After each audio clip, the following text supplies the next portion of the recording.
نحمد و نصلی علی رسول الکریم اما بعد بسم اللہ الرحمن الرحیم۔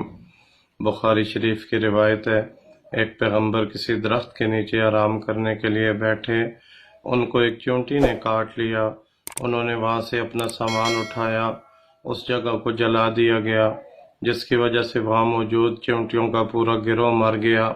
اللہ تعالیٰ نے تنبیہاً فرمایا، آپ کو ایک ہی چونٹی نے نقصان دیا تھا، آپ نے ایک ایسے گروہ کو مار دیا جو اللہ کی تعریف بیان کر رہا تھا۔ اس روایت سے بہت ساری باتوں کا پتہ چلا۔ ایک تو یہ کہ چونٹیوں کا گروہ بھی اللہ کی پاکی بیان کرتا ہے، دوسرا یہ کہ چونٹی جو آپ کو تکلیف دے آپ اسے مار سکتے ہیں، لیکن جو چونٹی آپ کو تکلیف نہ دے آپ اسے نہیں مار سکتے۔ ابو داؤد شریف کی روایت میں حضور نے فرمایا کہ 4 جاندار ایسے ہیں جن کو قتل نہ کرو، ایک چونٹی، 2 شہد کی مکھی، 3 ہدہد اور چوتھا سرد نامی پرندہ جس کو لٹورا بھی کہتے ہیں۔ بہرحال یہ جو جاندار ہوتے ہیں اگر انسان کے لیے تکلیف کا باعث نہ بنے تو بلا وجہ ان کو مارنا درست نہیں ہے۔ البتہ چند موذی جاندار ہیں جن کو مارنے کا حکم دیا گیا کہ وہ جب انسانی آبادی میں ہوں، چاہے وہ حرم شریف کے اندر ہوں یا باہر ہوں، ان کو قتل کر دیا جائے۔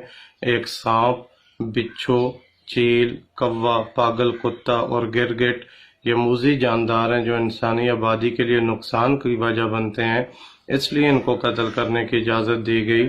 لیکن ان موذی جانداروں کا قتل کرنے کا مطلب یہ ہرگز نہیں کہ آپ جنگلات میں نکل جائیں اور ان کے محفوظ ٹھکانوں سے ان کو تلاش کر کے قتل کرنا شروع کر دیں۔ ان کو قتل کرنے کی اجازت اس لیے ہے کہ یہ جب انسانی آبادی میں آئیں انسان کے لیے نقصان کی وجہ بن سکتے ہیں، اس لیے ان کو مارنے کی اجازت ہے، ورنہ ان کی پیدائش میں بھی اللہ کی بے شمار حکمتیں پوشیدہ ہیں۔ آپ جانتے ہیں بہت سارے انجیکشن اور ویکسینز ایسی ہیں جن میں سانپ بچھو کا زہر استعمال کیا جاتا ہے۔ ماحولیاتی آلودگی کو ختم کرنے میں ان کا بڑا کردار ہوتا ہے۔ اس طرح یہ بہت سارے جانداروں کی خوراک بھی بن جاتے ہیں۔